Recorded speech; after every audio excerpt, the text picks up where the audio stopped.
गढ़वा से विकास कुमार की रिपोर्ट। मंत्री मिथिलेश के नामांकन में 50,000 से अधिक लोग हुए शामिल। मझियां मोड़ से टाउन हॉल तक लंबी दिखी रैली, लगा लंबा जाम।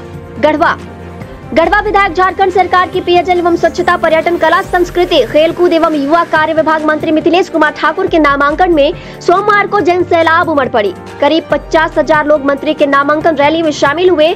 लोगों की सैलाब इतनी उमड़ी कि पूरा शहर दिन भर अस्त व्यस्त रहा। ट्रैफिक व्यवस्था दुरुस्त करने में पुलिस प्रशासन के पसीने छूटते रहे। रैली इतनी लंबी थी कि मझियां मोड़ से लेकर टाउन हॉल तक पूरा शहर भीड़ से पटा रहा। इसके साथ ही रैली में शामिल काफी संख्या में लोग विभिन्न क्षेत्रों में भीड़ के कारण फंसे रहे। रैली में उमड़ी जन सैलाब ने यह बता दिया कि गढ़वा की जनता विकास पुरुष के साथ है। वह हर हाल में क्षेत्र का विकास करने वाले को ही चुनेगी। नामांकन के लिए निकलने से पूर्व मंत्री श्री ठाकुर ने मां गढ़देवी मंदिर में पूजा अर्चना कर आशीर्वाद लिया। उसके बाद मंत्री रामा साहू उच्च विद्यालय के स्टेडियम में पहुंचे। वहां सुबह से ही गढ़वा, मिराल, डंडा, रंका, रमकंडा, चिनिया आदि प्रखंडों से कार्यकर्ताओं की महाजुटान शुरू हो गई थी। रामा साहू स्टेडियम से मंत्री श्री ठाकुर खुली जीप में सवार होकर कार्यकर्ताओं के साथ रैली के शक्ल में मझियां मोड़, मेन रोड, रंका मोड़, चिनिया मोड़, टाउन हॉल होते हुए नामांकन के लिए अनुमंडल कार्यालय पहुंचे। वहां नामांकन के बाद मंत्री श्री ठाकुर सीधे गोविंद उच्च विद्यालय के मैदान में सभा स्थल पर पहुंचे। यहां मुख्यमंत्री हेमंत सोरेन एवं मंत्री श्री ठाकुर ने विशाल जनसभा को संबोधित किया। नामांकन में शामिल होने के लिए सुबह से Chiniya road, Ranka road, Shahpur road, Majhiyan road, Miral road में वाहनों की लंबी कतार लगी रही। बाजार समिति के सामने स्थित करबला का मैदान गाड़ियों से पूरी तरह से भर चुका था। साथ ही फॉरेस्ट कॉलोनी का मैदान सहित शहर के विभिन्न क्षेत्रों में वाहन एवं लोगों की भीड़ लगी रही। नामांकन रैली में उमड़ी जन सैलाब देखकर जगह जगह लोग यही चर्चा करते रहे कि रैली में आज तक ऐसी भीड़ कभी नहीं देखी।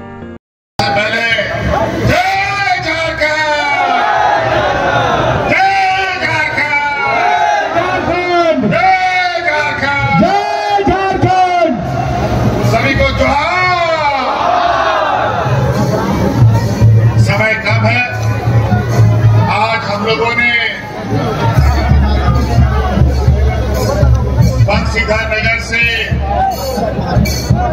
चुनावी यात्रा प्रारंभ कर दी है। अभी हम भवनाथपुर विधानसभा से आपके इस गढ़वा विधानसभा में पहुंचे हैं। इस पावन धरती पर यहाँ आए सभी माताएं, बहनें, बूढ़े, बुजुर्ग, नौजवान साथी, मंच पर बैठे हमारे गठबंधन दल के सभी नेतागण, झारखंड की जनता के क्रांतिकारी सबका हार्दिक अभिनंदन करते हुए मैं आप सबको जोहार करता हूँ। साथियों, ये चुनाव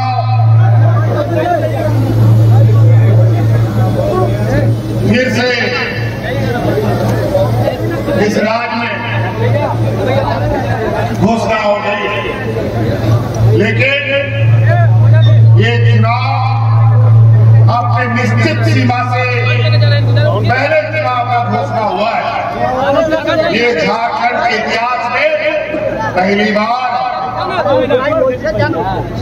हमारे सरकार को अभी पूरा होने में और भी समय है, लेकिन चुनाव आयोग ने अपने संवैधानिक ताकतों का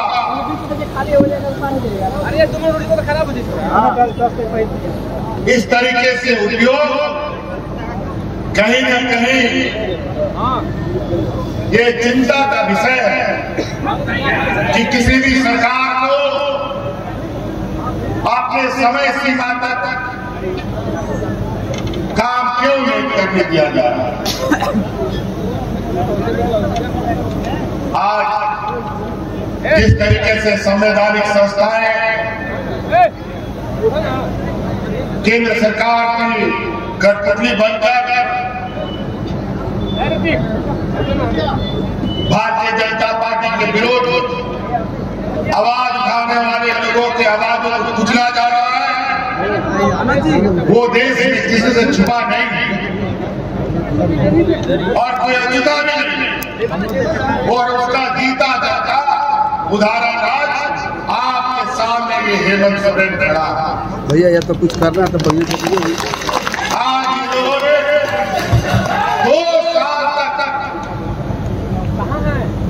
मुझे बेवजह बेबुनियाद आरोप पर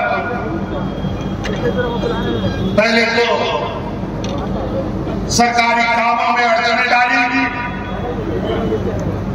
और जब हम लगातार गरीब युवा यहाँ के आदिवासी मूलवासी किसान अल्पसंख्यक के प्रति काम कर रहे हैं तो इन लोगों ने आखिरकार मुझे जेल में भी डाल दिया।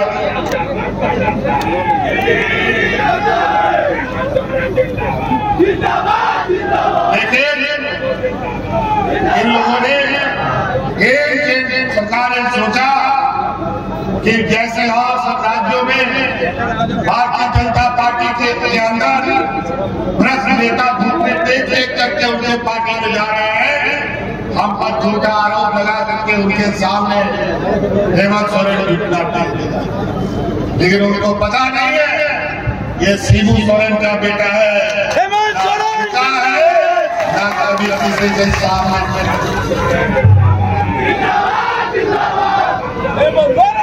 इसलिए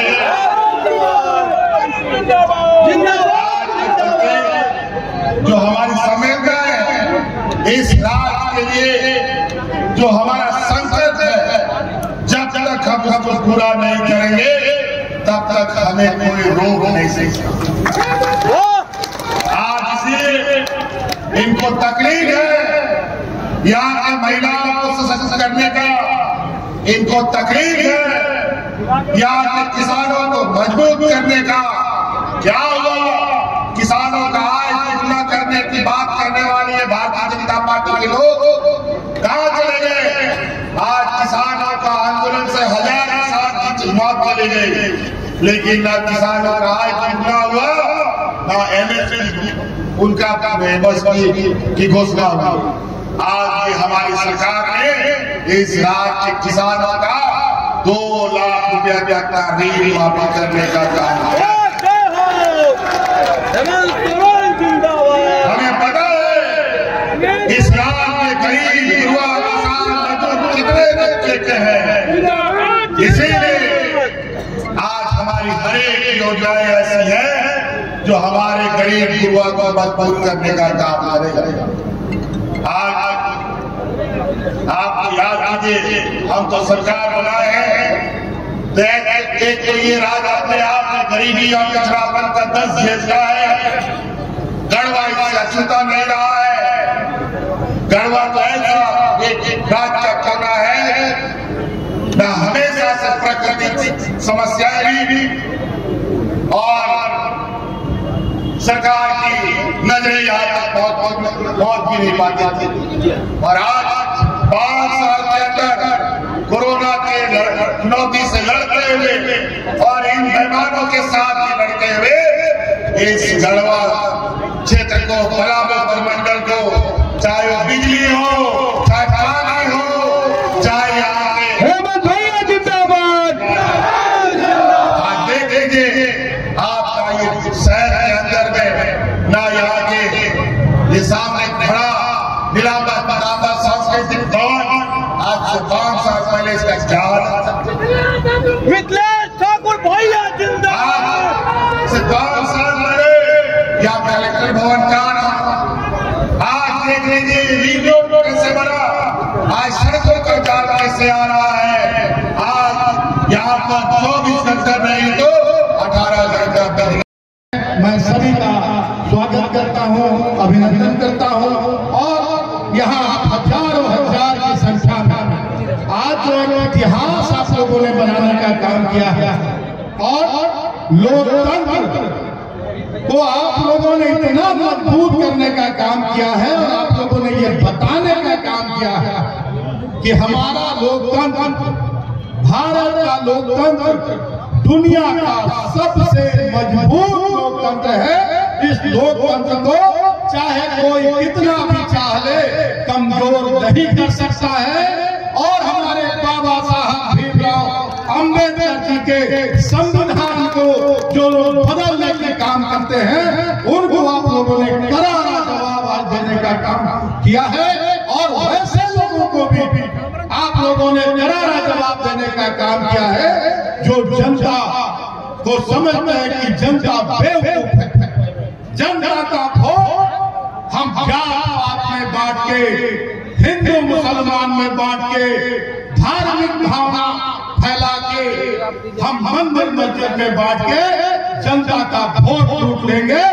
वैसे लोगों को एक आज करारा आप लोगों ने तमाचा देने का काम किया है और आईना दिखाने का काम किया है। इसलिए पूरे गढ़वा विधानसभा की जनता का मैं बहुत बहुत आभार व्यक्त करता हूँ, बहुत बहुत अभिनंदन करता हूँ, स्वागत करता हूँ। कार्यक्रम में काफी विलंब हुआ, बहुत देरी हुआ। माननीय मुख्यमंत्री को बहुत सारा काम रहता है और उसको सब काम को निपटाते हुए आज आपके बगल में नगर भवनापुर विधानसभा में भी इंडिया गठबंधन के हमारे प्रत्याशी छोटे राजा आनंद प्रताप देव जी का भी नामांकन था और माननीय मुख्यमंत्री उस नामांकन में शामिल होने के लिए लेट से पहुंचे। अभी भी कल्याणपुर हेलीपैड पर माननीय मुख्यमंत्री का हेलीकॉप्टर लैंड कर गया है।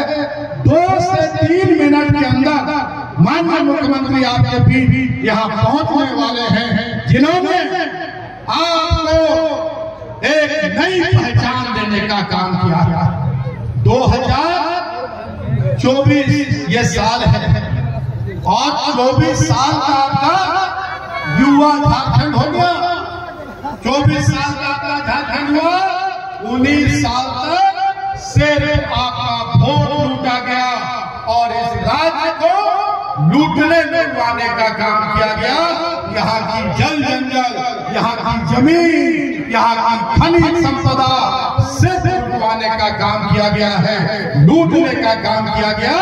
और 19 वर्षों के बाद जनता पूरी तरह से जागरूक होकर और झारखंडी जन भावना, झारखंडी जन सरोकार की सरकार बनाने का आप लोगों ने जो काम किया और आपके माननीय मुख्यमंत्री इस राज्य के निर्माता शिबू सोरेन के सुपुत्र हेमंत सोरेन जी ने जो बीड़ा उठाया, जो सिलसिला जारी हुआ अंतिम पंक्ति के लोगों को उनका हक अधिकार दिलाने का, अंतिम पंक्ति के लोगों को बिजली, पानी, सड़क, शिक्षा की सुविधा दिलाने का केंद्र में बैठी सरकार को वो नागवार होगा। ये तो आदिवासी का बच्चा, विश्व गुरु का बेटा पूरे राज्य की जनता को हक अधिकार दिला रहा है, राज्य की जनता को जागरूक कर रहा है। इस सरकार को गिराने का काम करो, सरकार को किसी भी तरीके से हटाने का काम करो। खूब धमकाया गया कि आ जाओ हमारे साथ और ये जनता को जो हक अधिकार मिल रहा है, सर्वजन पेंशन हो या 50 साल की उम्र से हमारे आदिवासी के महिला को, हमारे अनुसूचित जाति के महिला को उसको पेंशन देने की बात हो, 50 साल की उम्र से सभी महिलाओं को पेंशन देने की बात हो या सावित्रीबाई फुले योजना देने की बात हो, ये सारा चीज केंद्र में जो बैठी सरकार है, दमनकारी सरकार, जो बाबा साहब भीमराव अम्बेडकर का संविधान बदलने का बात करता है, लोकतंत्र को कमजोर करने का बात करता है, उन्होंने तरह तरह से कभी चुनाव आयोग से, कभी भी सीबीआई से माननीय आदिवासी मुख्यमंत्री को बहुत तरह से परेशान करने का काम किया, लेकिन आपके मुख्यमंत्री झुके नहीं। झारखंडियों के हक अधिकार से कोई समझौता नहीं किया, झारखंड के विकास से कोई समझौता नहीं किया और आप सभी जानते हैं कि उनको जेल में डाल दिया गया बिना किसी गलती के, बेबुनियाद आरोप के 5 महीने तक जेल में डाल दिया गया। और जेल जाते जाते सबसे वरिष्ठ नेता आदरणीय हेमंत चंपाई सोरेन जी को जिम्मेदारी सौंप के गए। पहले हुआ करता था जब राम जी वनवास में थे तो भरत को गद्दी सौंपी गई थी, भरत जी गद्दी पर भी नहीं बैठे थे, उनका खड़ाऊ रखकर शासन चलाते थे। लेकिन वैसे अवसरवादी लोग जिनको इतना सम्मान देने का काम किया आपके माननीय मुख्यमंत्री, कि पूरी जिम्मेदारी विश्वास भरोसे के साथ मुख्यमंत्री जैसा जिम्मेदार मुख्यमंत्री मुख्यमंत्री जैसा सम्मान देने का काम किया और उन्होंने धोखा देने का काम किया, पीठ में छुरा भोंकने का काम किया और सांप्रदायिक ताकतों से हाथ मिलाने का उन्होंने काम किया। और आपके मुख्यमंत्री बहुत दूरदर्शी है, उन्हें ये सारा आभास हो गया। और ऊपर वाले के घर में देर है अंधेर नहीं, उन्हें न्याय मिला न्यायालय से। न्यायालय ने कहा कि बिना किसी गलती के इनको जेल में रखा गया है, इनको तुरंत जेल पर रिहा करो। और माननीय मुख्यमंत्री जब बेल हुआ उनका जो बाहर है तो उन्होंने सारा कुछ पहले से जांच परख लिया था कि जिनको इतना विश्वास करके और इतना सम्मान देने का काम किया, उन सांप्रदायिक ताकतों के हाथों उन्होंने सौदा कर लिया था। वो झारखंड मुक्ति मोर्चा तो ही इंडिया गठबंधन को ही तोड़ने का उन्होंने योजना बना लिया था। अगर माननीय मुख्यमंत्री उन्हें रहने देते और 10-15 दिन तो वो चले जाते अपना लेके विधायक को उसको भाजपा के साथ और भाजपा की सरकार बना देते। माननीय मुख्यमंत्री अगर हम होते, आप होते, कोई होगा